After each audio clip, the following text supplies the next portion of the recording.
All right, ladies and gentlemen, welcome to another installment of Everything Combat, because life is a fight. And if you're not familiar with the show, ladies and gentlemen, we speak to everyone, people from different walks of life, to overcome different trials and tribulations and obstacles to literally become the best they can be in their particular field. And, you know, it's with a name like Everything Combat, one could assume that it is all physical combat. Yes, we do speak physical combat like we will today. We've had guests like Dan Gable, UFC legends Tito Ortiz, Randy Couture, Jens Pulver, who we'll be speaking with a little later, former heavyweight champion George Foreman. So we've talked to each of those individuals that have overcome different things in life to become champions and just excel in life in general. And, you know, because that is kind of the metaphorical side, not just the physical, but the metaphorical. We all have these things in life that we have to overcome to be the best we can be. So we try to have those inspirational conversations. They're just not giving up. And our returning guest today really exemplifies what we talk about here at Everything Combat. One of our last events we did, the event was called Determination. And this man really exemplifies that term, especially during 2020, as it's been rough on everybody. And even in opening the show last time, he did last year, undertook a Herculean effort to make sure the train kept moving forward. Just incredible turnouts, incredible numbers on the pay-per-view. He just kept going despite, again, a great many of obstacle that was thrown in his way. Ladies and gentlemen, welcome back to the program. He is the CEO of Caged Aggression MMA, Mike Goodwin. How we doing, Mike? I'm doing great, brother. Thanks for having me. Yeah, if you don't mind, man, it was so, you know, hat is off to you so seriously. Last year, 2020, like I said, it was hard for all of us. And, you know, you really went through it to put each of these events on back to back to back. You know, and this is Caged Aggression in the state of Iowa. If you don't mind, kind of recap 2020, if you will, and especially the end there where we didn't think we were going to have an event and then we wound up having an event. Talk to us a little bit of how it was in 2020, keeping the train moving. March has always typically been our largest event of the year. I believe that has a lot to do with timing. People are ready to get out. They've got cabin fever. And March is always the time of the year where we host a big two-night event. And we've actually done a total of 13 two-night events now. But March seems to be the one that above all year long. So here we are 9 days away from our March event as planned, and that's when all the COVID stuff hit, and that's when all the shutdowns began. So they actually pulled that event from us, and you know, obviously nobody knew what was going to happen after that, but I told everybody involved that, you know, at all costs, no matter what, I would not cancel the event. I would just postpone it. That way everybody could, you know, keep the spots they had, keep the pay, keep everything that was already in place. Well, then a month goes by, and another month, and another month, and, you know, 4 or 5 months into this thing, you know, I hit a point personally where I wondered if the event entertainment business would ever be a thing again, which is crushing. I mean, I live for that. I live for concerts and sports and people and, Sure. and groups and crowds and fun. So fast forward to September, we finally got the green light. However, we were heavily restricted in all areas. You know, naturally, we went from thousands of people to, you know, 30% capacity was what the venue allowed. But at that point, I said, whatever we have to do, like I said, at all costs, the show will go on. And I, you know, I was thankful because, you know, 30% capacity is a heck of a lot better than some states, which was 0%. And to this day are still 0% capacity. So I took what they gave me, and, you know, we finally were able to host that event in September that was scheduled for March.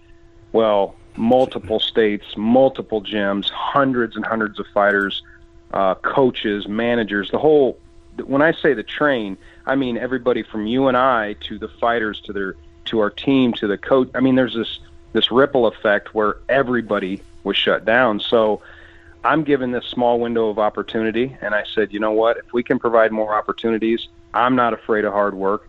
So let's go ahead and plan another one right behind this. And so a month later, we hosted another two-night event. And then not even a week into planning that, I realized, man, I've got hundreds of fighters that want to compete right now and need to compete. So I hurried up and I booked another two-night event. So September, October, November, we hosted 3 back-to-back-to-back two-night events. I was able to work with over 120 different fighters from 16 different states across the country, which was, I mean, we put money aside, man. I mean, obviously it's such a capacity limitation. This isn't about money. This was about all of us getting some sort of normalcy, providing, something to our team and to these fighters. And, by the time we got through it all, as exhausting as it was, especially mentally, I felt like in some roundabout way, this whole thing kind of pushed caged aggression to a different level, because we were able to work with so many different fighters and so many different teams and get our name out there. And then you add the pay-per-view aspect, which was really kind of forced upon us with the COVID thing and with the limited seats. We needed some way to bridge the gap. And so we built the pay-per-view platform where you can actually select the fighter you're supporting, so they receive a portion of the buy. And I believe that was the secret sauce, man. That's what allowed us to pay for the events. That's what allowed the fighters to make more money in a tough time like this. It allowed fighters from California and Florida and New Mexico to still have their fans be able to stand up and support them financially. And yeah, man, so we got through those, and as crazy as it was, now that I look back, I'm thankful, man. I'm not thankful for all of my friends that own businesses and all these people that are struggling in 100 different ways besides the virus itself. Yeah, for sure. I'm sad for them, and I hope we can all get through this. But at the end of the day, I'm just thankful, man, that so many people supported what we did. We were able to pull it off and to be able to provide things for people that couldn't get them in, like I said, 16 different states. Yeah. Well, and again, your ability to adapt and overcome in such, really treacherous waters, I always thought was so admirable. And again, I think you were on the Jason Ellis show not too long ago promoting the last card, and he found that referral link a unique thing, especially not being able to get the amount that you want at the gate, having that option for fighters to kind of leverage their popularity in their town or their city where they, a lot of people might like them. It's I think it's a good way to help make sure, like you said, it helps compensate for just they're able to make some money, Yeah. And, if 2020 wasn't a headache enough, you jumped to the waters neck deep for 2021.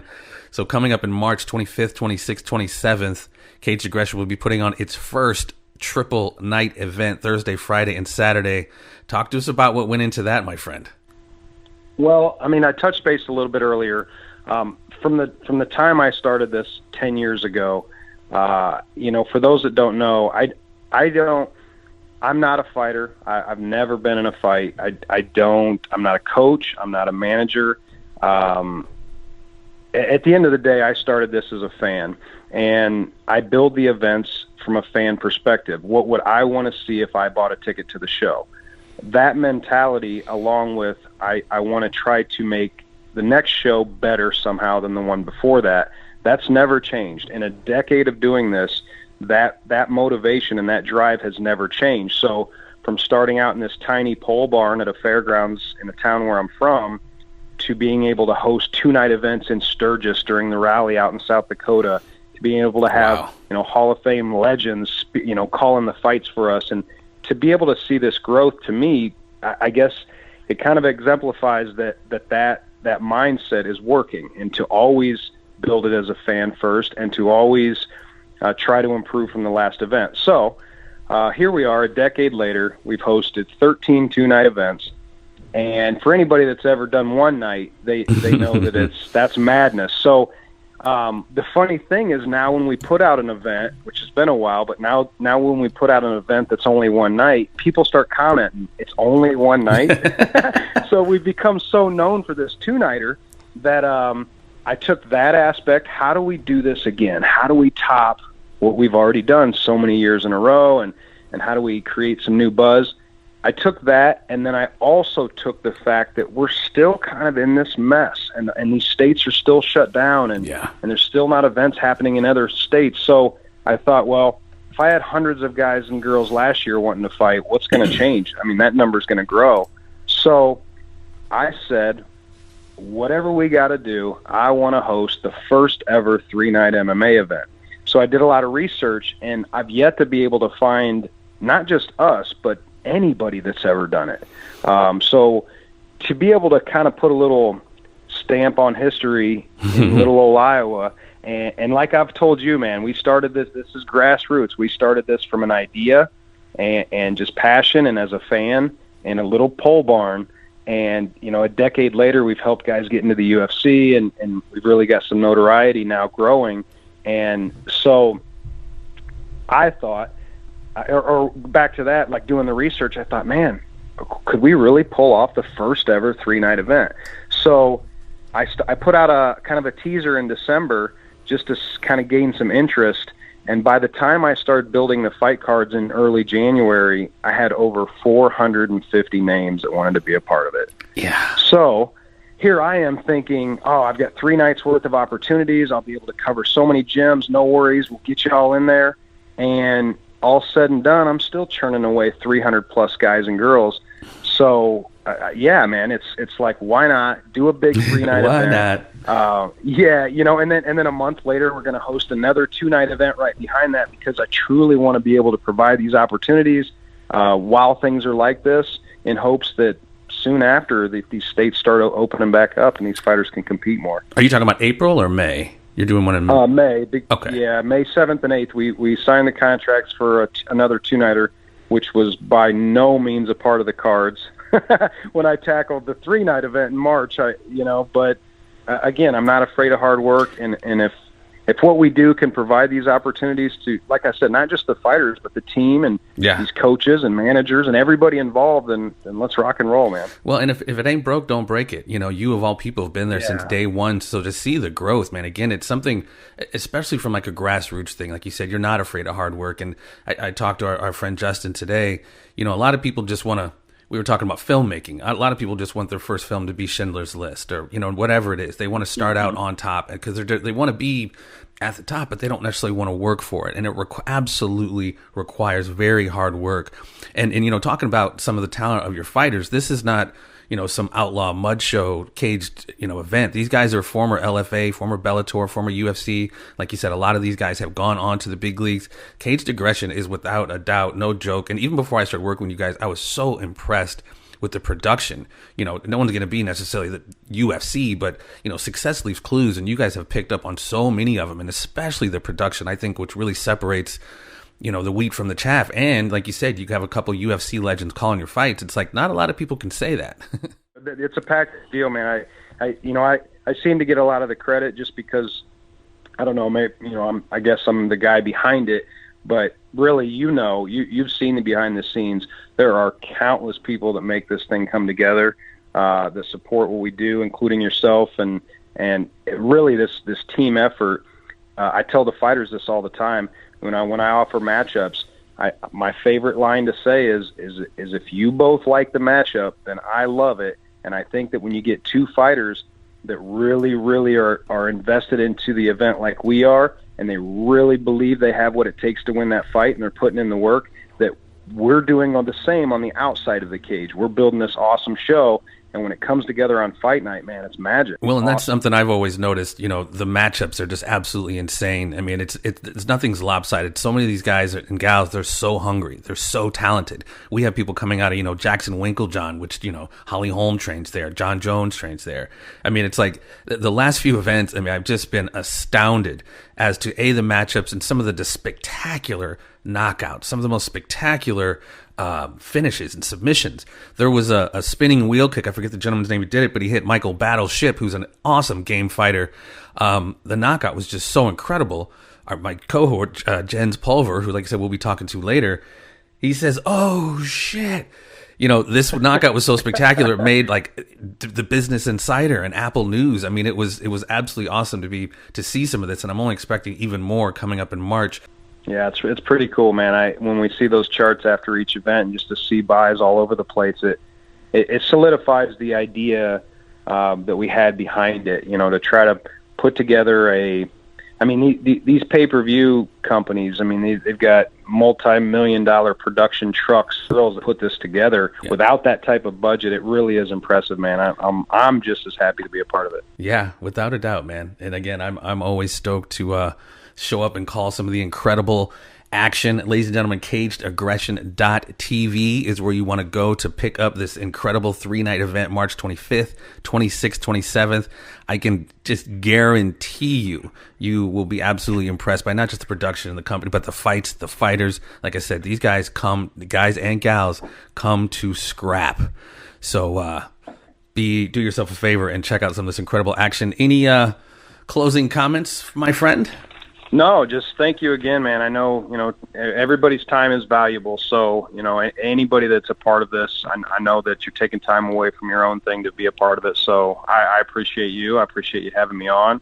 Anybody out there listening, I really firmly believe that even though I'm supposed to say this as I'm doing air quotes, the promoter, I firmly believe that up and down each card that we've put together the best fight cards we've done in a decade, and we've had some really great ones. So to be able to say that, if you've ever wanted to check it out and haven't, if you've ever, if you're on the fence or heck, if you're listening to this for the first time, try one night. I think you're going to be very, very impressed. Well, and to see what, Caged Aggression is cooking, you can go to their Caged Aggression MMA YouTube page where, a great many of fights dating back several years you can find on there. You can find full cards, and I think recently we've been breaking down individual fights.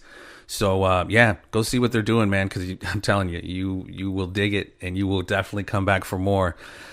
Stay tuned, ladies and gentlemen. Mike Goodwin, CEO of Caged Aggression. Stay tuned. Do not go away, because we're going to be speaking to a couple veterans of the Caged Aggression MMA cage. We're going to be talking to Jordin Hinman, who fought on the last card, and we're going to talk about how that fight ended for him. He's going to be joining the broadcast team with us on Thursday, March 25th, to be calling the action.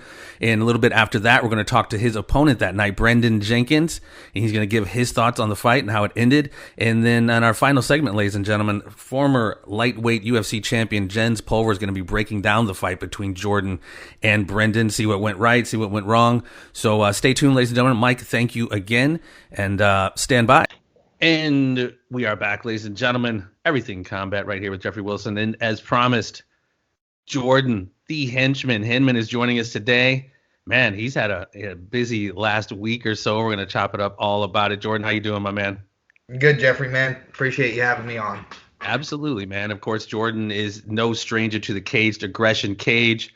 Former LFA veteran, and congratulations. I have to open up the segment here congratulating you. You have a new addition to the family. Yes, sir. We just, my wife gave birth to our son, Bodie James Hinman, last Tuesday at 7:11 p.m. I dug that name, too. I've always been a fan of that name, Bodie. I don't know if that was from Point Break. I mean, obviously, it's an Eastern philosophy Buddhist. That's the only place I've ever heard the name. So yeah. I mean, well, when I mentioned it, I made sure I made my wife watch Point Break. Absolutely. So well, and it's of course short for like a bodhisattva, which is like an under Buddha. Not specifically, I'm not too familiar with it, but yeah, it's a great name. I love it. Congratulations, man. Daddy duty all day. And I know you have 2 other children, so another addition, man. Just gonna keep you busy. No sleep for Jordin. Oh yeah. Well, and Jordin is joining us on the broadcasting team here for the first ever 3-night MMA event. Caged Aggression is throwing on Triple Threat 25th, 26th, 27th of March. You're going to be calling the fights for us Saturday night. Give us your thoughts on stepping into the broadcast booth with us, my friend. I know you had called some Caged Aggression fights before, have you not? Yeah, I've done several, actually. There for a while, I had a neck issue and wasn't sure how that was going to pan out. So in my downtime, I asked Mike if he wanted any help, needed any help. I'm always like a step ahead of Joe Rogan, like when I'm watching fights live. So yeah. I had a good feeling that I could do it, and I have a lot of fun doing it, and it's exciting to me. I love the sport, and so I love being able to maybe break down or get fans to understand some things that they might not quite, be watching or understanding when they're watching, because it might be their first time, or it might be grandma and she might, pick up on a little something. So Well, and it was cool, man. I mean, obviously meeting you and having some cool conversations at some of the after parties, or at least one of the after parties for the last events we had, 3 back-to-back. I think it was September, October, November, and we wound up just catching up. And it was really cool getting to know you, man. I was telling a remark to Mike Goodwin, CEO of Caged Aggression, that I really liked you, man. I mean, I've interviewed a lot of martial artists, whether it's Pat Miletich, Boss Rutan, Stephen Wonderboy Thompson, and you just always hear that, that martial artist kind of attitude and philosophy when you're talking to real martial artists. And you really had that, man. You kind of just had that really kind of Zen mentality, and just it was really cool getting to know you, man. And I'll be anxious to be calling the fights with you here Saturday night. I think it would be March 27th. Looking forward to it, man. Getting your expertise again. You're no stranger to the Cage Aggression Cage, LFA veteran, so it's always good to get that kind of expert insight as we're watching the fights, man. And it's been a blast for me too. I mean, I literally, when I step into the River Center in downtown Davenport, I really just pinch myself. I'm like, God, I've always been a martial arts fan, mixed martial arts fan, combat sports fan. So I'm getting paid now to do what I would be doing in my living room anyway. Like, holy shit, just losing our mind calling the fights, but obviously with a little bit more refined tact to it.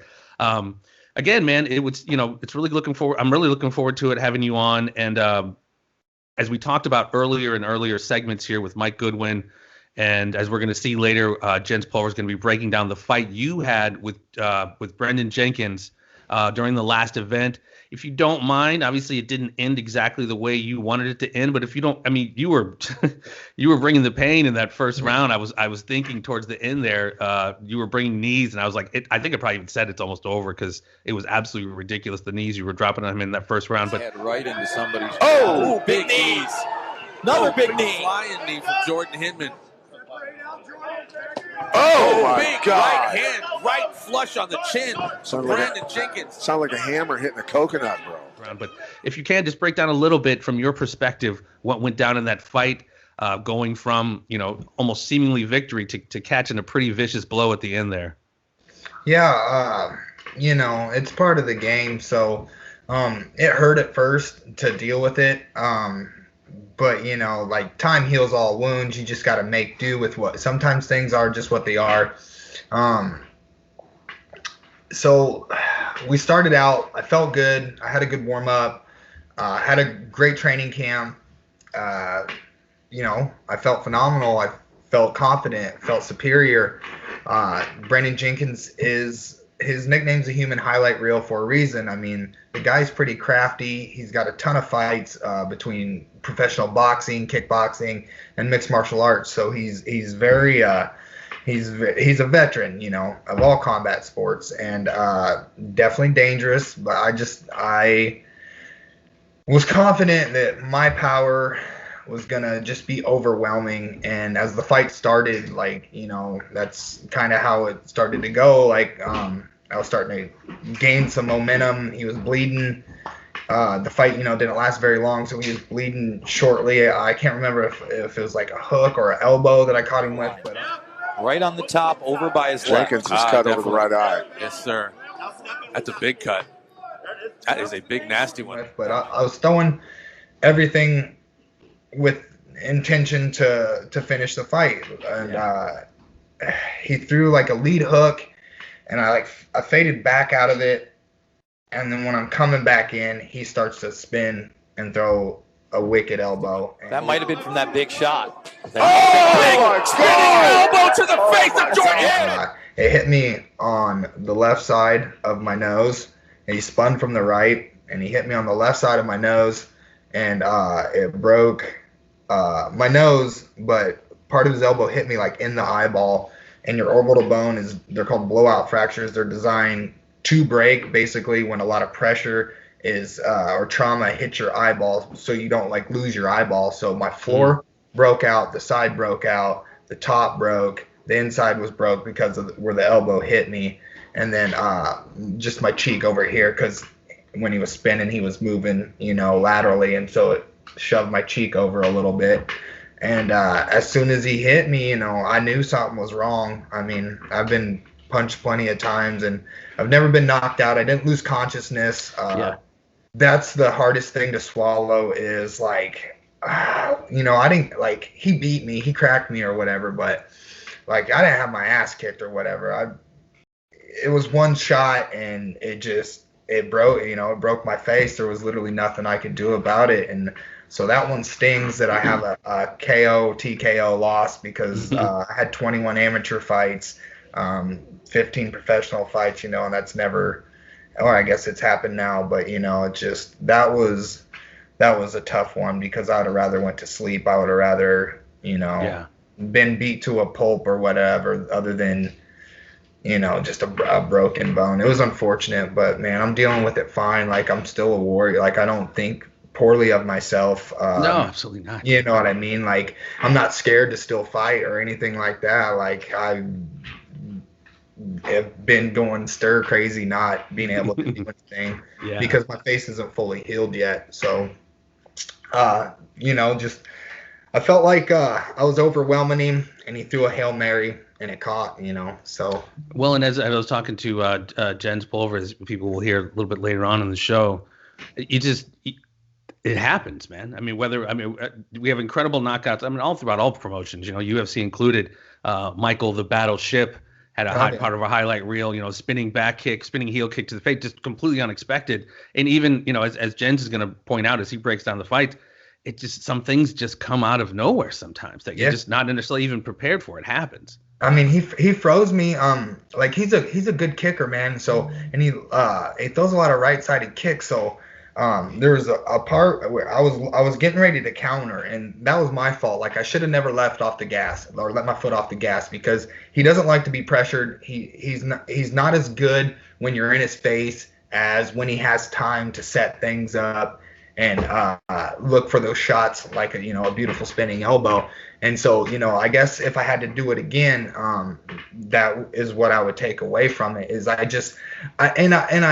kind of wanted to prove that I don't know why people think I'm such a grappler. I mean, I grew up wrestling and stuff, but I have 9 victories, 7 knockouts, 2 submissions. So, I mean, I like to knock people out, and somebody like the Human highlight reel, I kind of avoided a different sort of game plan that I could have took that probably would have sealed the deal. And that's like, I was in on a takedown early, and I was like, no, because to be honest, I was gonna attempt a cartwheel kick for the first time in a fight. I have a really good one. I have a great way to set it up, and that's all I kept visualizing was a cartwheel kick. So I was trying to find the right opportunity.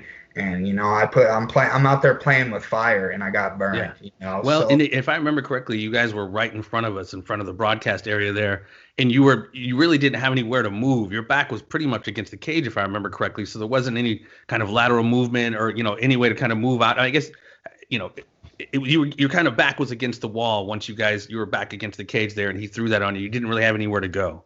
Well, I mean, the thing was so he threw a lead hook, and it grazes the front part of my face. So I moved out of that.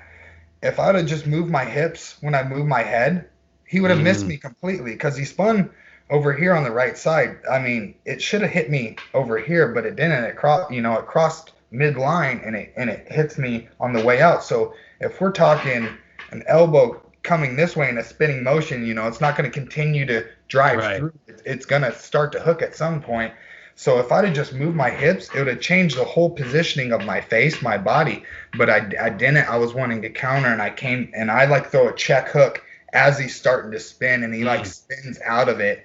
And like I said, I come back in, and that's when it hit me. If I'd have just took a half step, and maybe in any direction, he might, I'm thinking he probably wouldn't have hit me at all.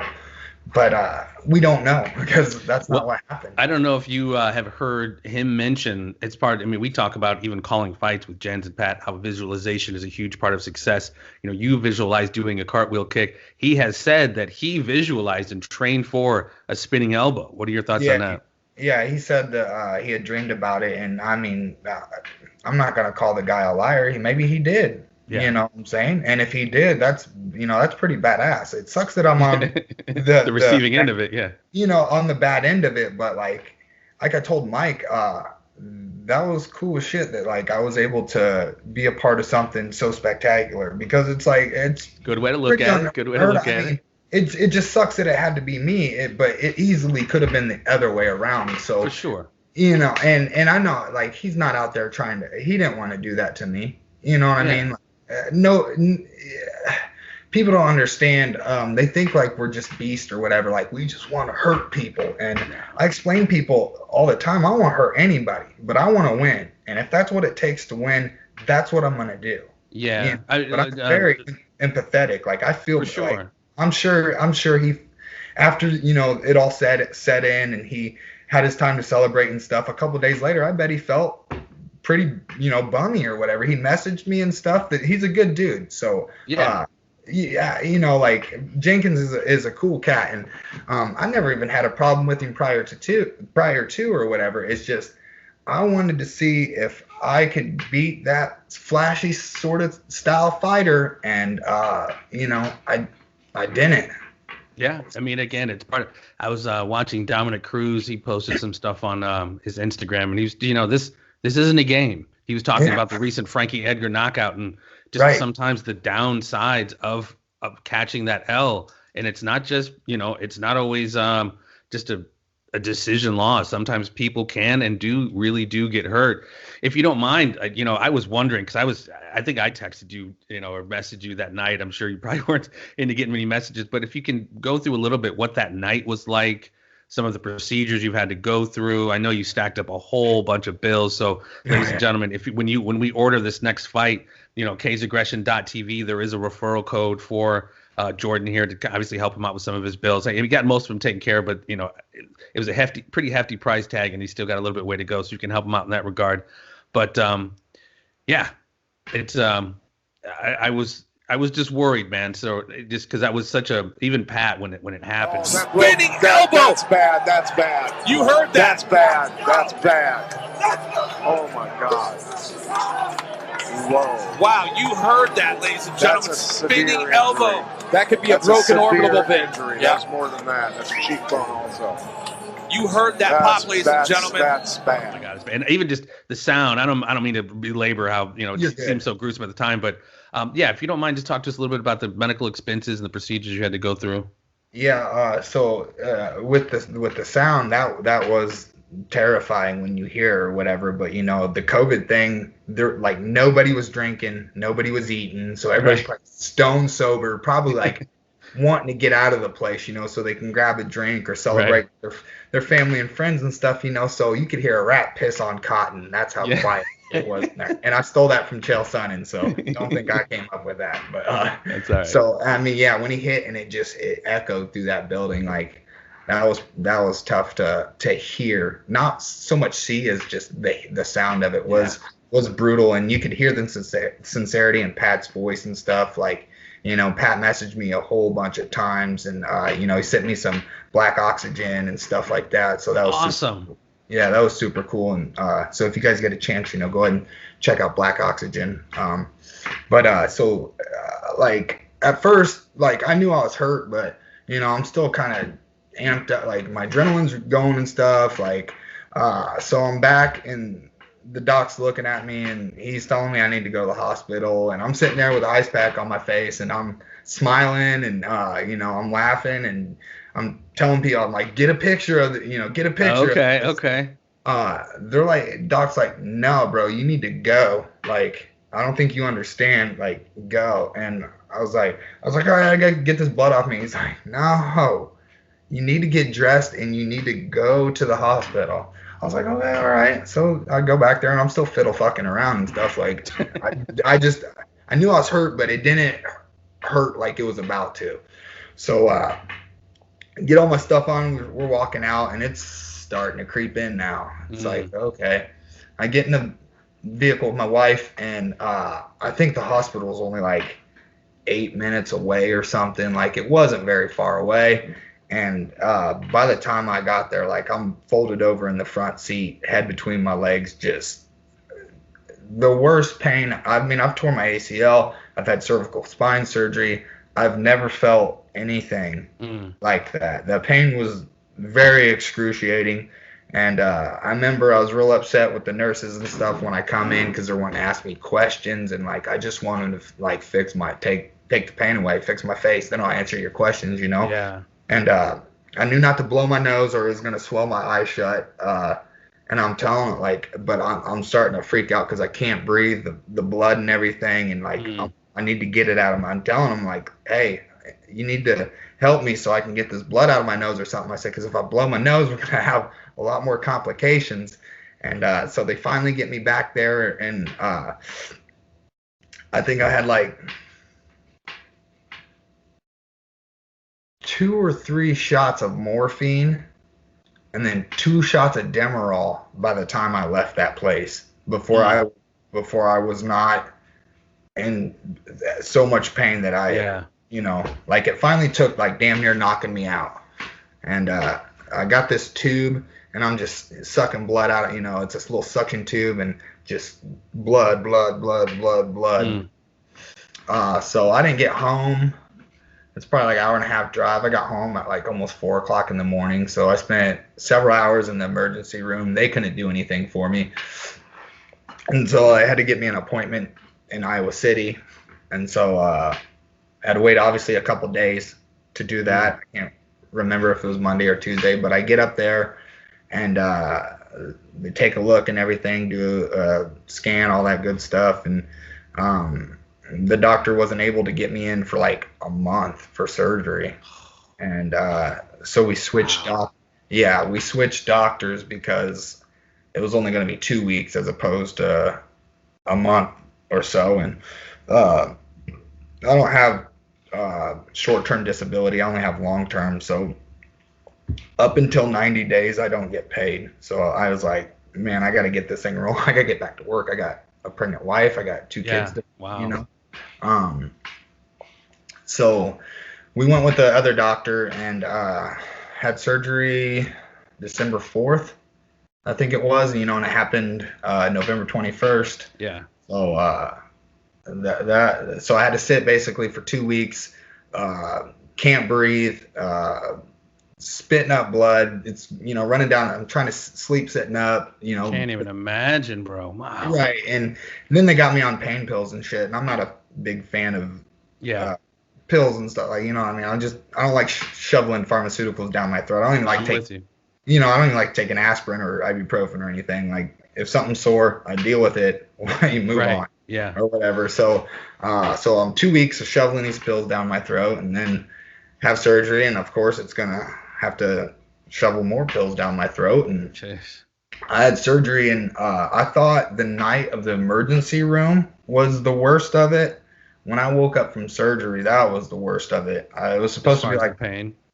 Yeah, it's supposed to be like 4 to 5 hour surgery and ended up being like 10 hours or whatever. And I woke up from that and it took me a long time to wake up. And I remember my arms had hurt really bad because they had strapped me down. And so the fronts of my shoulders hurt, probably from trying to like, power out of it. Yeah. Yeah, because what they did was they cut me from the inside of my mouth from about my nose all the way to the back of my gum. And then they peeled my face away. And then that's how they, that's how they got up there to do their business. And I don't know the exact numbers on what, but there's a combination of 60 screws and plates that's holding my face together. Because they said all of this was like cornflakes, but they were able to keep the existing bone. So my face is plated together and screwed together to hold the plates. And but they told me like I didn't have to have surgery. I could have just been all coggly-eyed or whatever, like I was. And they said you didn't have to have surgery? No, I could have just let it grow. It would, calcium would have built up. It would have healed itself. And they said it probably would have been stronger than it is now. So interesting. Yeah, it was very strange. It was like, no. Let's go ahead and get this taken care of. Yeah. So, I mean, you may not be able to tell, or anybody may not be able to tell, but this is what I call my creepy eye now. My face muscles don't work very well through here, like when I smile. You still got a nice smile there, bro. It just it just stays open, but it stays open. Like, and it's not until I point it out do they notice, but watch. You see how this eye like closes and this one just stays open. Oh, okay. Yeah. But also while I'm sitting here, it's open farther than my eye is on this side. So, I mean, obviously I can tell because I've looked at myself every day my whole life. But, and then it's also, they set it in too far back. So I have some weird double vision, like when I look out my eyes, when I look down, or when I look out each side of it. So that's what I was going to ask you about, any kind of possible lingering effects, not just from the injury, but from the surgery as well. I thought you mentioned something about a little nerve damage. I think that's kind of what you're alluding to. Yeah. Oh, okay. So there's a nerve that runs through your face, through your cheeks or whatever. Like when you get Novocaine at the doctor, that's what they're hitting, and it numbs all this. And so for the longest time, it was all my nose to my eye, and then my teeth all the way. Like this whole area was it was numb, and it was like painfully numb. Like it wasn't just like, oh, I can't feel it. Like it hurt. I remember just grinding my teeth because I wanted the pain in my teeth to stop. Well, that's subsided now, and the only part that's numb is just like this little area right here, and then like my front teeth kind of still. But I mean, other than a little double vision and a little numbness still, like, I mean, I'm pretty good. Is that, I mean, as far as the long-term prognosis, does the doc say that's something that'll subside? Will you get back to some measure of 100%? Possibly, or possibly not. It'll take months for the nerve to. Yeah, you start talking about nerve damage. Yeah. Yeah, it'd probably heal if it does at all. Like it doesn't have to. He said it was bruised pretty badly or something like that. I'm sure. Well, and again, intention is a big thing with me, and I don't ask this to be salacious or to touch on any sensitive subject, but has the doctors told you, or have you any thoughts on your future fighting? Does they say it's over, or how's that playing out? Or how do you want it to play out? Obviously, what I want is I mean, we know what I want. I mean, if you know who I am, you know what I want. Yes. From what I recall, the doctor told me in like 3 months I would be able to be punched and stuff again. Like my face would be good to go. He said I won't be as strong as it used to be, but you'll be healed. But then my wife tells me that they said I can't get hit in the face anymore because of the screws and it's like wire meshing, kind of what they call plates or whatever. And I guess that push through my face, or they can shift or something like that. And so I haven't confirmed or heard for myself, what my doctor thinks yet, because I'm just focused on getting healthy for one. Yeah. And then of course we just had a baby. So yeah, taking care of that new little one. And I want to make sure all the emotion's gone when I make a decision. If I was by myself, the decision would already be made. I'd be just waiting till I could train again, and then we're going to push forward. But I love my wife, and it tears her up prior to watch me, prior to the injury, to watch me fight and stuff, and the anxiety and stuff she gets and all, you know what I mean? And so something like this really hurt, she's never had to see me weak, I guess. Yeah. Yeah. And, so she spent 2 months, taking care of me because it was bad. And so, I got to take that into consideration. My kids, I think they're fine. I don't think that really affected them. To me, I'm just showing them toughness or whatever. Like things aren't as big or as tough as you think they are. I had my face broken, and I would literally go back to doing the thing that broke my face. Well, and that, you definitely, indemnify, if that's the word, or you really embody, everything combat, because life is a fight. Whatever walk of life you're in, you're going to be hit with obstacles and adversarial situations that you have to overcome. And, again, you really, really embody that. That's why it's so cool, man. I would, me personally, I wouldn't rush to get back in the ring, but you are a warrior, and that's what warriors do. But it'll be great, man, to sit and call the fights with you. Even, hanging out afterwards. I really find you to be a cool cat, man. Very introspective when we spoke. And like I said, I always get that vibe from a lot of like real martial artists, and you definitely are that, my friend. Wow. That's crazy, man. Like I said, I'm glad we've had this chance to talk, because I hadn't, just through other messaging and stuff. That's kind of all correspondence we've had. And I was, even that night, man, I was just like, it's crazy. You were backstage, like yucking it up. I don't know. It was kicking me out. They're like, dude, go. It didn't take long for those endorphins to wear off. But man, I was glad to see you're okay, dude. It really is great to speak to you. And like I said, I'm super stoked to be calling those fights with you, man. Any other final words? Anything else you want to say to our Everything Combat crew?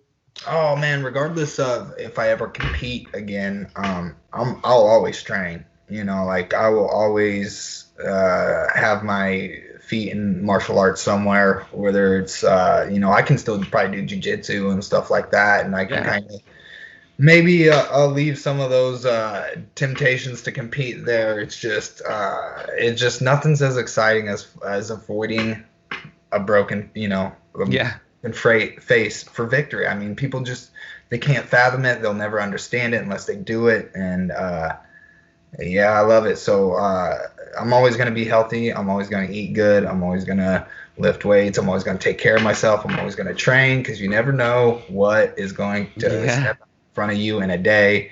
And I'll tell you what, Dan Gable said after wrestling, all else is easy. Well, the same thing with mixed, like fighting, man. After combat sports, all else is easy. It's just nothing. Dude, bro, like, training to fight another guy that's training to, like, it's not a drunken bar fight. They just people just don't get. They just don't. Yeah. They're comfortable with their beer and their chips telling you what you should have done in the cage or whatever. And if you want to check the archives, ladies and gentlemen, we actually have interviewed Dan Gable. Really, really incredible conversation. So much I just didn't know about him, which was amazing. Cool, man. I'm again so stoked to chat with you, man. So stoked to have gotten to know you. Really excited to call the fights with you. March 25th, 26th, 27th. He will be calling the fights on the 27th. So if you go to cageaggression.tv, you can order the event all 3 nights, or if you want to order through specific nights, click that button for my man Jordin Hinman, and you will assist with taking care of some of his medical expenses. Brother, it's been a pleasure, man. It's good to see you're doing okay. So happy for you with the new addition to the family. Looking forward to hollering at you here coming up March 27th, live at the River Center. Yeah, man, I love it. Thanks for having me. And, thank you to anybody that has put forward for my cause, a cause not of their own, but just out of, I guess, love for combat sports. I mean, I really can't express how many people have messaged or donated or generally concerned, it's very overwhelming, because I'm a nobody. I'm just a regular person, but to some people, I guess I'm not. They view me as, like, I've been told stories where I've inspired, and nobody's, they've never told me that before, but they felt compelled to tell me what I've done in their life to maybe help me get through my tough time. And that's very touching and moving. And I love that, because that's why I share my experiences, that hopefully somebody can learn from my example or from my mistakes, and that's all I want out of life. Like, I've taken so much from this world. I feel like my job is to give back, and that's all I want to do is help others maybe realize how strong they are, or that things really aren't that bad. Because my life was not easy coming to be a 35-year-old man where I came from and where I'm at today. Sometimes it's a little surreal, and that's why I love it, man. That's why I take a look around sometimes and I see the house I'm in and the things I've done, and it just blows me away that I have now 3 kids that love me unconditionally, but a woman that does too. And it's a very gratifying, rewarding thing. And if you guys want to send me a message, if something's bugging you, if something's bothering you, I promise you I will take the time to respond. I will tell you what I think and what I feel. I've been through a lot, so I always have something that can relate to everybody. So well, you definitely got a very interesting, and life is a fight, ladies and gentlemen, and stories like these, Jordin, are only going to add to your legacy of inspiring people. And for me personally, the fights I have called of yours has been an absolute pleasure. Whatever decision you make, man, you're a absolutely stellar human being. And again, congratulations on the newest edition. And again, man, looking forward to March 27th, cageaggression.tv. We'll be calling the fights with my man Jordin. Thank you so much for your time, my friend. Ladies and gentlemen, it's been a pleasure. Jordin the Henchman Hinman. Stay tuned. Peace. All right. Welcome back, ladies and gentlemen, for another segment here of Everything Combat, because life is a fight. And as promised, we're going to be chopping it up with Brandon Jenkins here, as he's going to be participating in, I believe it's Friday night, the Triple Threat event, March 26th, right here live from the River Center in Davenport, Iowa. And Brandon is taking a little bit of time. Just got home from training. How you doing, sir? Doing awesome. The weight's on point. I'm ready to rock and roll. Nice. Well, we're going to get to a little bit of that weight stuff, because you have a very interesting background. And when you, obviously, we're going to be talking to you about your last fight with Mr. Hinman, Jordin the Henchman Hinman. And I believe it was during, your victory lap you were taking there as you spoke to Mr. Vargas in the center of the cage. You talked about your background struggling with weight a little bit. So talk to us a little bit about your background and especially that and how you kind of got into the martial arts. Well, I've always fought at 155.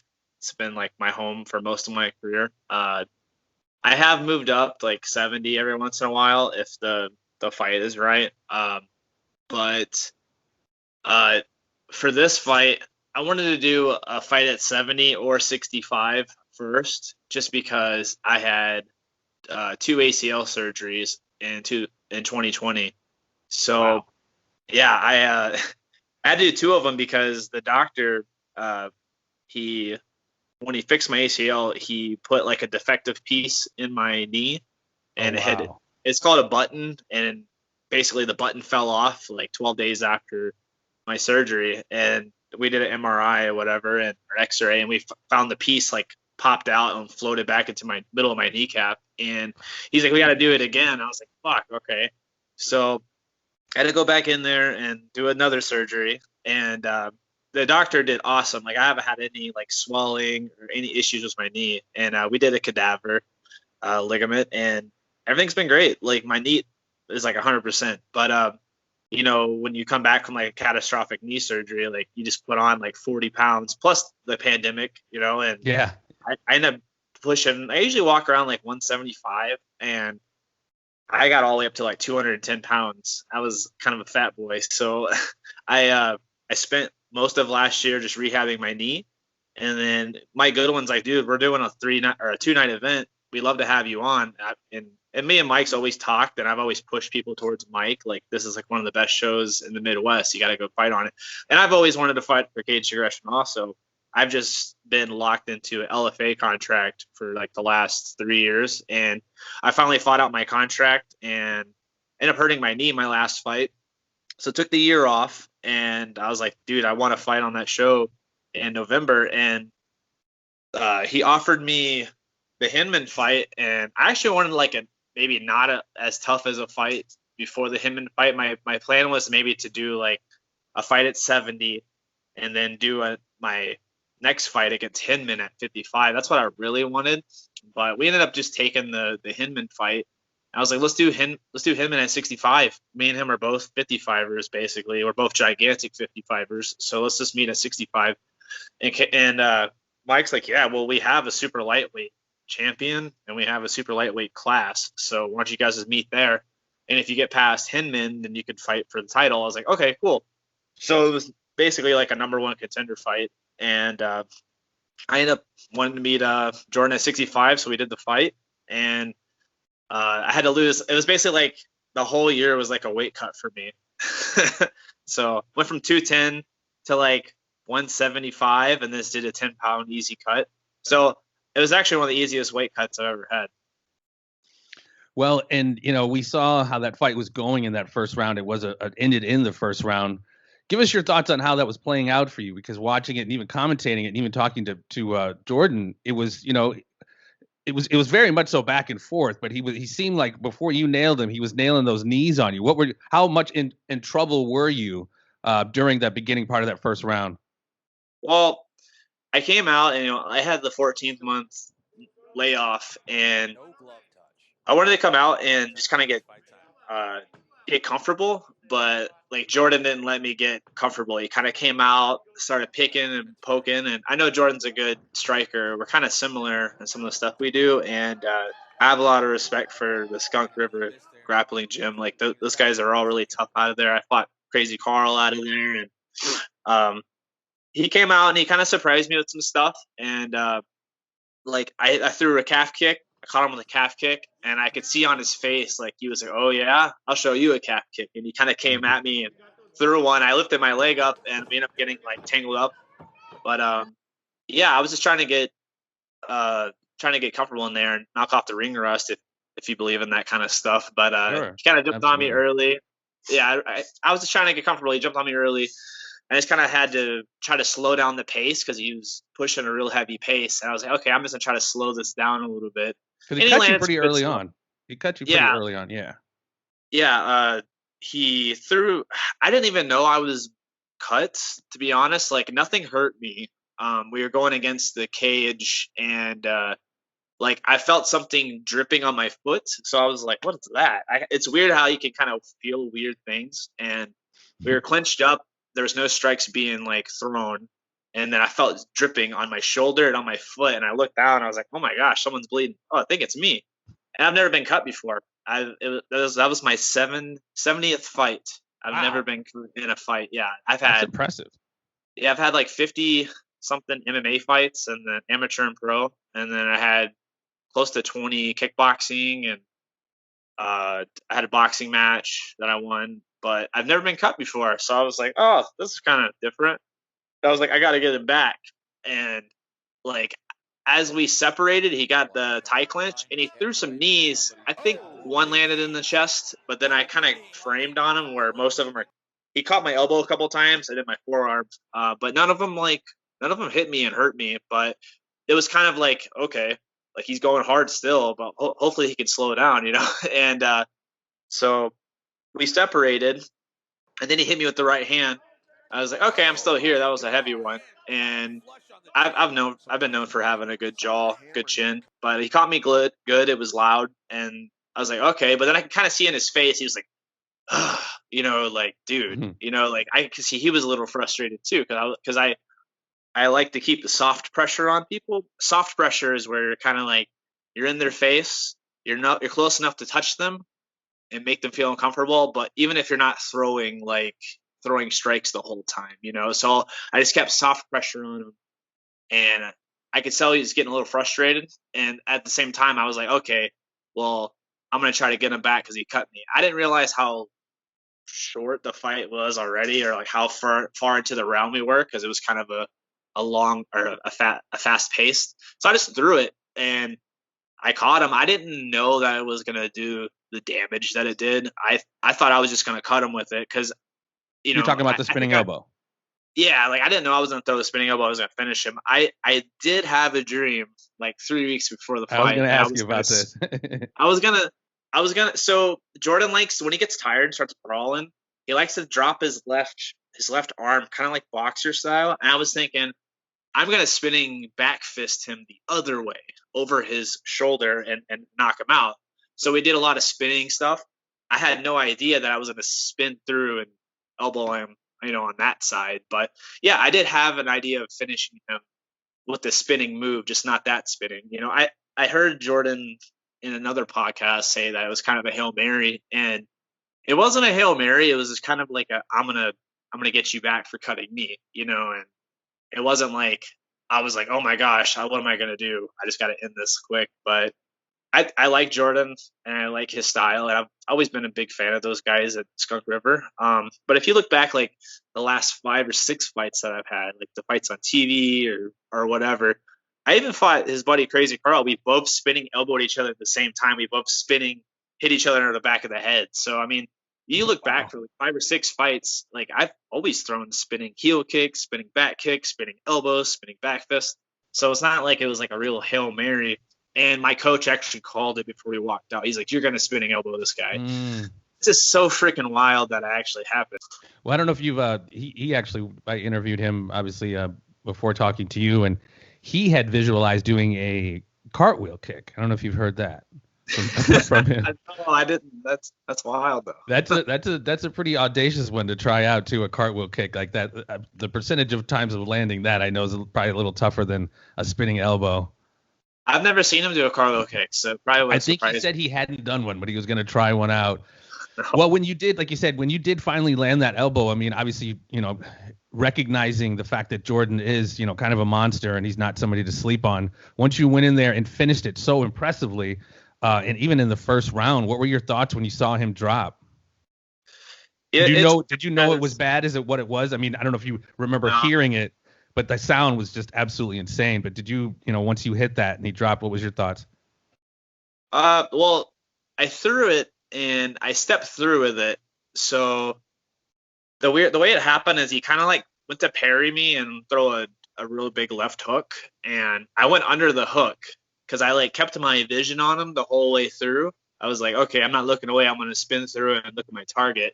So I spun through, but I still didn't like stick the landing. I threw the elbow and it landed, but I like tripped over his leg, and I was just trying to get up quicker than him, and he didn't get up, and then the ref kind of came over, and I threw like 2 punches and I hit his like shoulder or whatever, and it was just weird, I didn't feel it hit him. It's like almost like it went through him so fast that it didn't I didn't get like that contact feeling. So it was kind of weird for me. And like, I never wanted to do like catastrophic damage to somebody like that. Yeah. I mean, like, that's horrible. And like, I'm so happy to be a part of Cage Aggression too, because like what Mike was able to do during the pandemic is just unbelievable. It's absolutely amazing. I mean, he's I talked to him obviously at the beginning of this interview or this episode here, and it's just, you talk about, again, that last fight card, November, determination, like no better word really illustrated what he was doing, what all of you guys were doing with persevering in the face of just, obstacle after obstacle after obstacle. It was absolutely insane. Well, I am looking forward to it, my friend, looking forward to calling it. And March 26th, ladies and gentlemen, cageaggression.tv. If you care to purchase this fight, you can do so at cageaggression.tv, and you can go to the referral link for Mr. Brandon Jenkins, help his pocket out a little bit. Man, sir, it was really interesting to talk to you. I really wanted to hear your thoughts and the breakdown of that last fight. I've only called fights for a couple years now, but it was just, I mean, if you heard it back, you heard the alarm in even Pat's voice when he was saying how bad that elbow was. And I was, just sitting right there. You guys were just like a feet and two in front of us. And that pop, that sound was just something that like echoed in my head the whole night. It was just crazy. But you came out victorious, sir. Congratulations. And we have a worldwide pay-per-view audience, my friend. Literally all over the world will be tuning in to check out you do your thing. We got 2 tables. I'm bringing 2 convoys from Minnesota. Nice. So like all my fans, I don't know what happened last time, but we got like 10 people down there, bought a table. But this time I got extra people. So not more pressure, just more support, I guess. Absolutely. For sure. You got more people in your corner, my friend. Yep. Well, Brandon Jenkins, again, cageaggression.tv. Check out that referral code to buy the event under Brandon's name. All the best to you, my friend, and look forward to calling your fight March 26th. Thank Absolutely. You. Take care and safe travels on your way back here to the Quad Cities, my friend. Can't wait. All right, buddy. Well, we are back, ladies and gentlemen, and as promised, we have Little Evil Jens Pulver, the very first UFC Lightweight Champion, joining us today to break down the epic battle with the devastating finish, Brandon Jenkins versus Jordin the Hinman Henchman. But before we get to that, speaking of the UFC Lightweight Championship, as we record this is the 20th anniversary of Jen's victory and picking up and becoming the very first UFC Lightweight Champion. Champ, let's go back in the Wayback Machine for a hot second, man. What were the preparations for that fight? What was your mindset going into it? And obviously, becoming victorious and becoming the very first UFC Lightweight Champion. The one thing I remembered above all of it was when I was cutting weight on the boardwalk. Boardwalk meets the sea, right? I think that's Atlantic City where the boardwalk meets the sea. Yes, sir. And I was out there running, and I'll never forget this. I stopped somewhere on that boardwalk, and I was just thinking to myself, am I really ready? Am I really ready to fight this guy, Uno? Am I really ready to, am I good enough to do this? And I'll never forget that ever. It's like, am I ready? This is like going, quote unquote, international. I'm fighting. This is Uno. I watched him just beat Ruben Asado, who, again, the submission game of Ruben Asado, if people need to go back and watch it, it's not even funny how slick and how sick he was so far before his time. And to see Uno, again, being flown over there and to watch that fight and see Uno beat him in Shudo, again, mind you, and the way he got out of everything, I say, am I really ready? You know how everybody, when you first start fighting, you were like the local shows. And, of course, I did some UFC fights, but I was like, man, am I really ready for this? And I was thinking, I've been waiting my whole life. This is that goal I've been trying to achieve, becoming the UFC World Champion. I remember stopping there and just kind of, it's not movie-esque, but, you're sitting there, I'm on the boardwalk, meets the sea, I'm running, I'm looking out, just thinking, this is really about to happen. Like, am I really ready for this? Am I really ready to am I good enough to be the UFC World Champion? I've been watching it since, I was in college, and And so it was surreal, it was definitely surreal doing that run. And, luckily I had a phenomenal team. I just believed in my team so much. I believed in what I was doing. Yeah, I'm ready. But I had that conversation. Yeah, yeah. So I can understand it like the day before, but even calling fights with you, we talk about how important the mental game is, visualization, et cetera, to becoming, the champ or victorious in this sport. So were you able to shake that as you're walking to the cage? Did you shake any of those kind of butterflies, or were those still kind of lingering a little bit? It was off once when I in that locker room, when you go in there, the butterflies are sitting there. We always do the sports book or something like that, watch horses, and bet on the ponies, so to speak, because I grew up on the racetrack. So it's always, if you want to find me kind of the day of or something like that, we tend to sit in the sports book, watch, and then you get that, you just know it's that time, and everybody comes out and go, all right, you ready? And so then you have to get up and you do the whole, you hug your mother, you hug your brother, you hug your friends and everybody, and that's your goodbye. And in a dark moment, that hug, there's that because there's no guarantees. You don't know if you're ever going to come out of that cage. I mean, That's what people need to understand. And we're talking about that, especially this fight that we're wanting to break down coming up. You never know what's going to happen. You can be in control right up until the end, and all it takes is for somebody to spin something off, and your life will change for the rest of your life. Right. And that was the one thing, but that's every time you do it, and it's kind of that surreal. I can imagine the soldier giving his family a hug when he gets on that bus to go to boot camp, or getting ready to go to war, kind of thing. It's that, and people, I don't know if they look at that. Obviously, we don't want to get in because it's still a sport. Everybody loves it. Ooh, the rush of it. But I'm just saying, for most people, you have that moment. It's like, all right, it's time. So you get to give everybody your hug and say your goodbyes, and I'll see you afterwards. It's weird when you go back and think about it now. There's so much behind that. I know everybody has that with their peoples, and then it's time. But then, like anybody, you put on the game face and it's time to go. You've been training for 6 months, 7 months, your entire life to become the world champion. So then I just turned it off. I'm like, it's all that goes out the window. Now I'm with my team. Like, your troops I'm with my team, and I believe in them more than I believe in anything. So just hold on and get ready. And like Pat said, not to cut you off, but like what Pat said, this is all preordained. This is all predetermined. God has a plan. Now you just got to go play it out. Just go out there and play it out. There's nothing else we can do. We trained, we put in the work. Now it's all in their hands, your hands. It's all in that moment, right? Well, and to have those moments, man, of, before the fight, that mental game, can I do it? Can I do it? And then getting into that lock and load mode after all the preparations, like you said, you're there with your team and it's over. You get the strap. Dana wraps that strap around your waist. What are your thoughts, man? I was bawling like a baby. I couldn't believe it. But like I said, I said it before, I'll say it again. I remember that night when it was all done, and I woke up in the middle of the night into my bed, and I popped up. I was like, and I was just sitting there, and I look over. Oh yeah, it was sleeping right next to me. I looked over on my pillow, and I was like, and I'm looking at it going, I really did it. This isn't a dream. I thought I was in the middle of a dream. I'm not lying to you. I looked, I was like, I really did it. I really became the UFC lightweight. At the time, they called it bantamweight, but I knew it was still 155. Yeah. I became the UFC 155-pound world champ. And in my mind, because of all those fights, the Boss Rutins, all the things I had to do at 170, the conversation I had with John Peretti, hey, we want to start this 155-pound division. I've got this guy,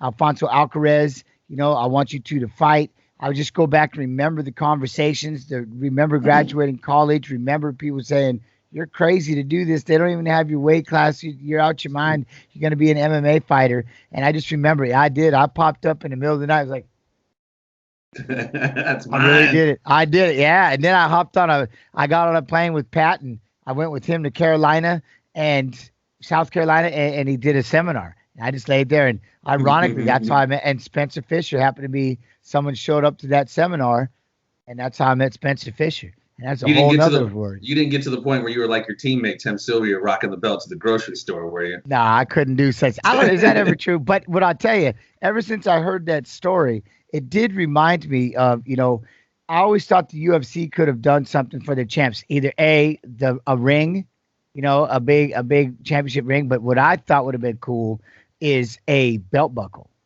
Cowboys and everybody, it's all about that belt buckle in the rodeo, right? The bigger the buckle, the bigger the game. But that was like one of those things I always thought, right? But I'm saying is if you could get an only champions only, and you can get into the argument of, I just remember, we'll get into that later on, but Pat and Matt, you're not truly a champion until you defend it once. All right, so maybe then they could give you the belt buckle then. But I always thought, so that way you don't have to wear the belt around in the Wally world, Well, they've always said, I've always heard about, combat sports, even boxing. Just give me your thoughts. Is it easier? Which is easier? I guess none of it's easy, but winning it or defending it? Winning it is easier. Defending it's impossible. Because you just got killers just coming after you. Well, because that's it. Now all of a sudden the scope's on you. It's one thing when you're climbing that ladder, everybody has that burning fire, that drive, that desire, that dream. I dreamed of this thing. I've been waiting my whole life. This has been a dream. You know what I mean? How many times you hear somebody saying that? I've been waiting my whole life for this moment. Well, now you become the person that has to destroy those moments. And you have to try. That's a different kind of incentive. Some crack, somewhat. But no matter what, for the rest of your career, you're always going to be that quote unquote former UFC champ or that former UFC champ. So everybody's going to be gunning from you from that day forward. There's never going to be a quote unquote easy fight, because even as the sport was growing up, it's like, you're fighting so-and-so. Okay. And then you ask them, I'm fighting the Jens Pulver. Oh my, I'm fighting the Jens Pulver. And that takes a whole nother world of, no matter what, you're always defending the title, because you'll always be called champ afterwards. You know what I mean? Becomes the hunted. Absolutely. Absolutely. Well, that's cool, man. Again, congratulations, man, and happy anniversary. 20 years. That's what I was going to say. Weird, right? It's weird. 20 years. That's crazy, man. Just thinking about it, like 20 years flew by like that. It does and it doesn't, right? And that's why I have to stop, because and that's one of those moments where, but if you sit down and you just kind of reminisce and you start telling stories and and this is what I was saying about, I was talking about this earlier, and this is what's so cool is now all of a sudden when I watch somebody win their title for the first time, I get to be, for that moment, I get to remember. I get to be 23, 24 years old. You know what I mean? I get to win that belt again. And, so even after 20 years to be able to have that moment, still be able to relive that. If you just go back and think, it seems like a blink until you start telling the stories. And it's like, man, it was so long ago. And as long as you can still say that, life, and it lets you gather it. But sometimes we just walk in such a blur that it's a special thing, man, to be able to have that moment that people want to keep bringing up. And when it happens, you get to kind of sit back with 20, like, dang, wait, I'm not ready for the 50. I mean, I'll be like, hopefully I'm around, so of course we'll see. Be. But it is special, man, and you always will be a champ. I mean, it's forever. It's just rare air you're breathing, man. Not a lot of people can say that they, did what you did, especially the first one. Yeah, that's something. And that's, again, because we don't really remember 22nd and the 23rd champ, but we'll always go back. We know who's the current, who is just behind him maybe, but then to go back and always see where it started, it's a pretty special spot. And Pat's very similar, like both of you guys. Of course. Well, that's what got me on the plane, or got me on a train for 2.5 days, was to come out and work with. You got the UFC 170-pound, the welterweight champ. You've got Jeremy Horn, who was a killer, and then Monty Cox, because you hear about him and you hear about this whole extreme challenge. And I kept reading about that all the time in the Full Contact Fighter. And as I was sitting there in Seattle and I'm in college going, man, these guys, they've got everybody. They got all these guys that are getting into UFC, and they all fight in his show. And Monty's doing these tournaments that Laverne Clark, Dave Monet, Dennis Hallman, Matt Hughes are all in it. Matt Hughes is winning this thing or whatever it is. It's like, and these guys get into the UFC. And so that's when I was like, well, I have to get on a train and I have to go to Iowa, because if I go train with them, that's how I'm going to get in the UFC. And so that's what got me started. That's That's why I moved here. Now I'll never leave, but it's because of that. And now I get that because now that'll be my role. People ask all the time, when are you going to start training? When are you going to coach? Coach me. And I'm like, well, right now I'm your virtual coach. You come on the stream. I'll coach all day long. I don't really have that. I'm not really ready to become the coach. You know what I mean? Oh, yeah. Because what I tell people is, and I see it with militant stuff is, and I tell people all the time, my retirement's going to be a little different than a lot of people. My retirement's going to be extremely, extremely busy. So I want to spend this time right now with my family before I go and I start creating champions like my coach did, you know what I mean? And that team, and pass on that knowledge. And that MFS will live on forever. So I'm getting closer and I'm getting ready. But that's what I tell people. I'll coach until the day I die. But it'll be busy because those kids are all going to want to achieve their dream.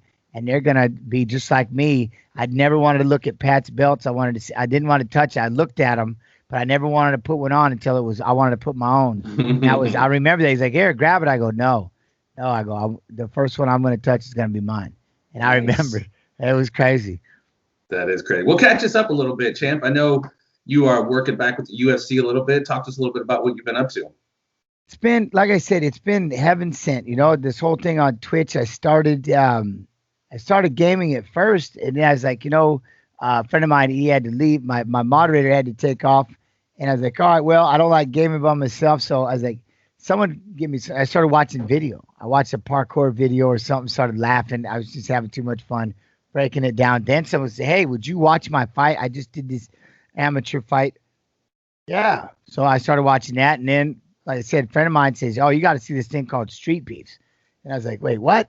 So I reached out, got a hold of Scarface from Street Beefs, and I was like, Mr. Wilmore, you know what I mean? And I was like, hey, is it cool if I show these? And then I started talking. I was like, this is the coolest thing. I go, we need this. Because I was that kid that walked around with his boxing gloves, and I'd box my friends in the garage. I wanted to test my mettle. I wanted to get out there and move around but not go to jail. You know what I mean? Bunch of little alpha males and she-males testing each other's stuff. I wanted to do that.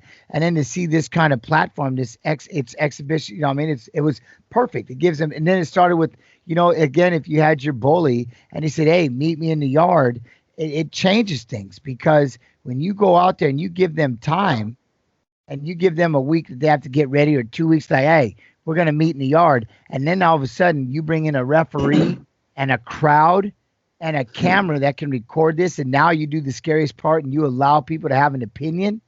That's what makes it so scary about being a quote-unquote pro, you know what I mean, and an amateur fighter. So I was a fan of that. Point is, I started watching those and breaking them down. And they're like, no, wait, you got a UFC champ breaking them down. I'm like, yeah, I love this. And so that kind of started down that pathway that I just started thinking, there was a lot of boxing matches, a lot of fights I didn't see during my career because I had my head in a tunnel and I was doing my own thing. But now I started putting on my coaching pants, so to speak. And so I made this Twitch TV Gyms Pulver became my virtual gym. And I just sit here and spend 5, 6, 7 hours rapping with people and breaking down fights, and they bring me their fights. And so it's everything I love doing. It's everything I've always been, it's my turn to give back, my turn to be a coach. And I tell everybody that comes in, you're my students. So it's been a blast. That happened. Then there's like Twitch TV UFC started. And so they're like, well, we need a host one time. Would you come in? I was like, shoot. Oh yeah. And like, hey, you got to be able to, can you be able to watch this many fights in 3 hours? Can you be able to entertain them? And I was like, please, just let me sit back and watch this. I was like, sit back and watch this. And by the time I got done with the first video, I was already 45 minutes into it. That's why I'm the pause king, because I'll pause, break down knowledge. I'll sit there with chat, talk to them. They'll say something. It'll remember. I'll fire off things I've learned. I'll start telling stories. They'll start remembering. And it's just been, and it just took off from there. And that's been, and now, like I said, I do every Monday, breaking down the fights that happened on the Saturday. If we'll have one March 6th, we've got the UFC watch along. I don't know who my guests are this time, but I've had Aljamain Sterling, Angela Overkill Hill, TSM Viss, Chris Weidman, to name a few. Michael Chiesa was in. So we're building those up. I think the last one we had 1.9 million came through. Ooh, it's crazy, right? Big numbers, bro. But we get to sit down and we get to break down fights and all these fights from UFC Fight Pass, and so it's carried into now. I'm kind of coming through the back door, and here I am as a analyst and a commentator for the UFC, but just in a different version. Something. One of the last fights we called. This is the growth of Cage Aggression MMA. It was an incredible fight between Michael Shipp and Juan Carlos. And the fight ended, like a lot of them do in Cage Aggression, with a devastating spinning heel kick. And your reaction was, pardon the language, holy shit. Yeah, I couldn't help it. It was so impactful, and that wound up catching, the ear of the news. We were on Business Insider and some other media. What do you recall of that devastating knockout, man? And that's what people need. I've had it happen a couple of times. I try not to cuss. I try not to get into it, but as we're sitting there calling it, you get into the fight. You start thinking about, how they're moving, how they're doing it. And then to see a fighter just kind of turn it off and spin one off the way that they do. And then the way that it just starches them. Holy. And you're still all of a sudden you forget that you're a commentator, you're an analyst, and you're a fan, and you're just a youngster watching a sport. And you're just like, holy shit. You know what I mean? Like, holy shit. You can't believe it. Just like, oh, and professionalism gets knocked out the window, because that's the beautiful thing about this sport is you never know. The unknowns are, it's unreal.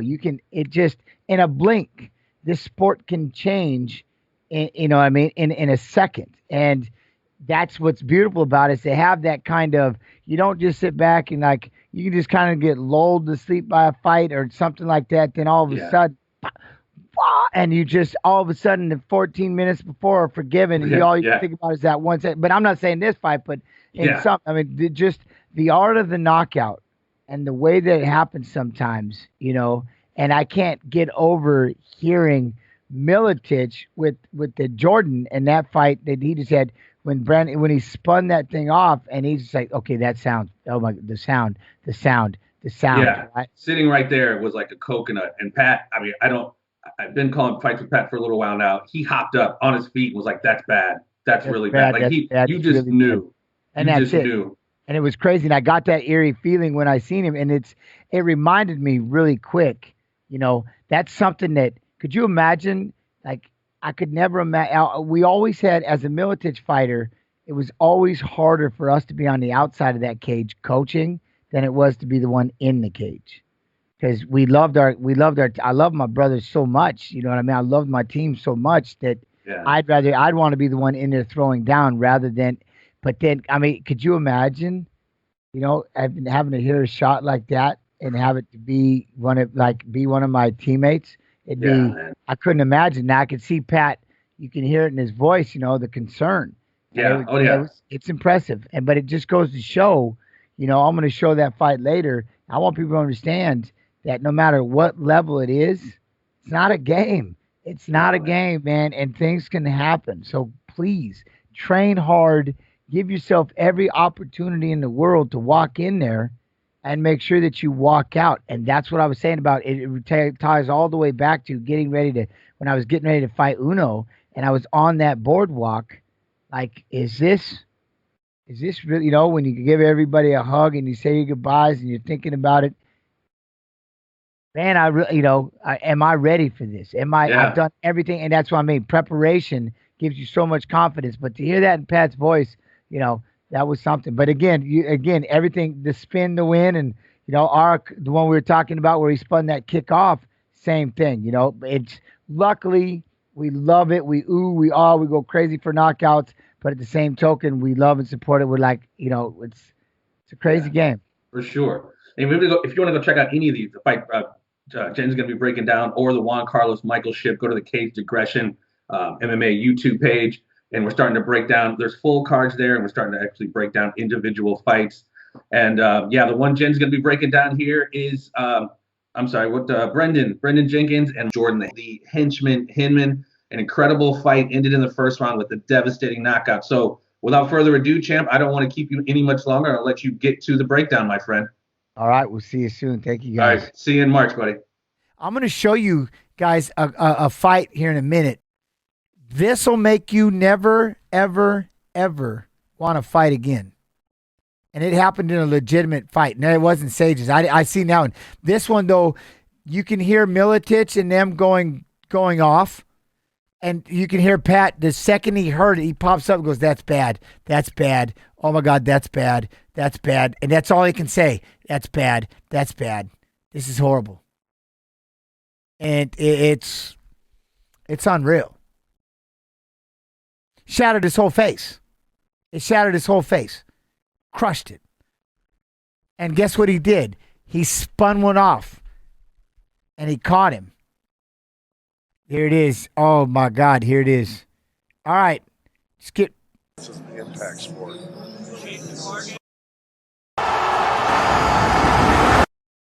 Valley Monster Tap House, Squirrel's Tree Care, Yabba Dabba's House of Glass, Farley's Support Your Local Dive Bar, Batman Blackjack Norris. It's never over until it's over. All right? Frazee Electric, Vital Proteins, and Bloom Hemp CBD. Joining us from Burlington, Iowa, the Henchman, Jordin Hinman. Jenkins looking very, very calm, while Hinman just evil eyeing him. All right, gentlemen, this is the professional welterweight division for Caged Aggression's main event. We went over the rules in the back. Brandon, do you have any questions? Jordan, do you have any questions? Touch them up now if you wish, and let's do this.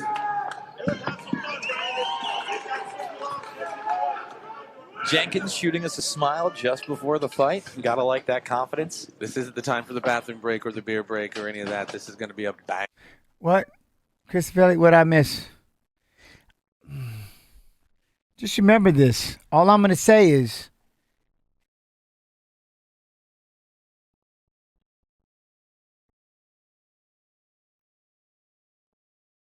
you can see it right in the title. All right? You can see it right in the title. This will make you never want to be a fighter. I can promise you. I can promise you.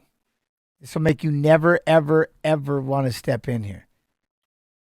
All right, gentlemen, here we go. Brandon, you ready? Jordan, you ready? Let's go.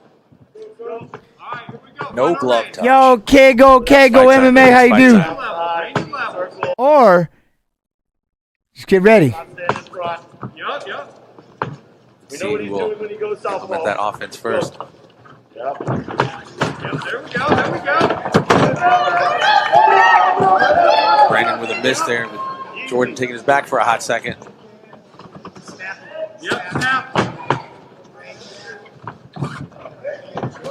There we go. You got those building blocks on that side. Yep, there we go. Yep. Don't let him out. Keep talking. Keep that back there. Both clearly showing respect for each other. And both switching from southpaw to conventional stance and back and forth. Yeah, keep stabbing. Yeah. Good elbow. Jordan firing away. Ooh. Beautiful knee to the body. Good knee by Brandon. Right, Jordan scoring with that one. You go first. What do we work on? Brandon, rather, I'm sorry. There's blood coming from somebody.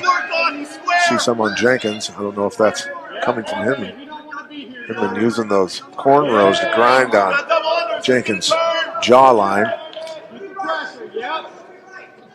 Randy Couture used to love to utilize that to grind his head right into somebody's. Oh, good big knees, knees. good knees. Look at that jump knee. Lion knee from Jordan Hinman. Controlling the head. Oh! What was that? Big right hand. Grind his head right into somebody's. Oh, big knees. Another Caged Aggression here locally. Big knee. Lion knee from Jordan Hinman. I'm commentating on the 26th of March.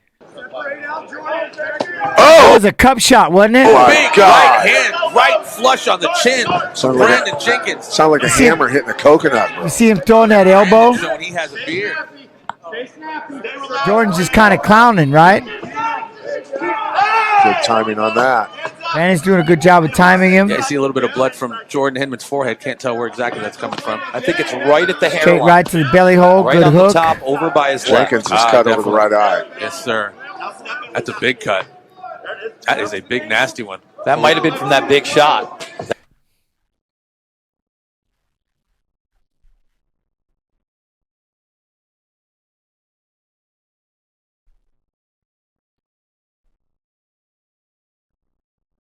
Nasty one. That might have been Listen. from that big shot. Broke his whole face. He's never fighting again. Listen to watch Milicic. Watch. Elbow to the face of Jordan Hinman. It is over. Spinning elbow. That's bad. See, all Milicic can say is that's bad, that's bad, that's bad. You heard that. That's bad. Dude, do you know how bad it is? That's bad. That's all he can say. That's bad, that's bad, that's bad. Oh, my God. Whoa. Wow, you heard that, ladies and gentlemen. That's a severe Spinning injury. elbow. That could be That's a broken orbital severe bit. injury. Yeah. That's more than that. That's a cheekbone. Shattered the whole face. And all it, that you go back to look at, and what he do? He spun it. I know. I don't know if they. I'm trying to.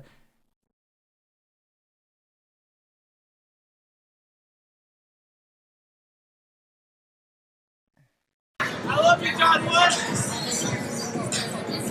Wow, the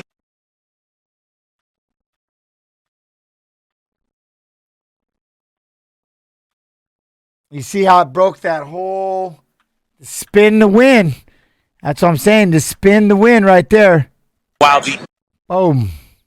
impact of that, ladies and gentlemen, was just There it is again. absolutely Broke that whole side of his face. explosive impact. And right away it was over. Kudos to Boom. And good the job on the referee ref. for stopping him from taking any Good job on the ref. more punishment and jumping in. Yeah. He knew. You heard the impact of that, ladies.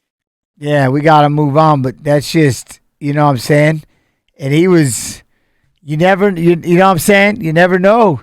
I mean, it's a crazy, crazy game, isn't it? It's a crazy game.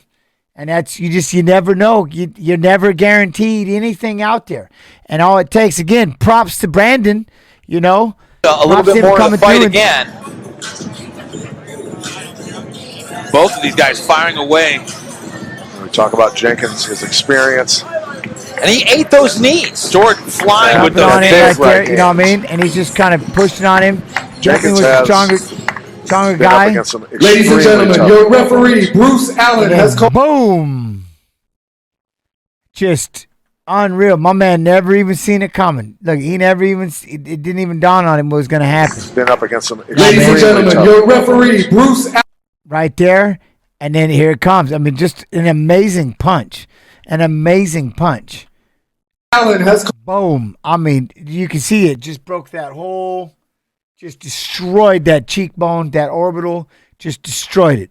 Destroyed it.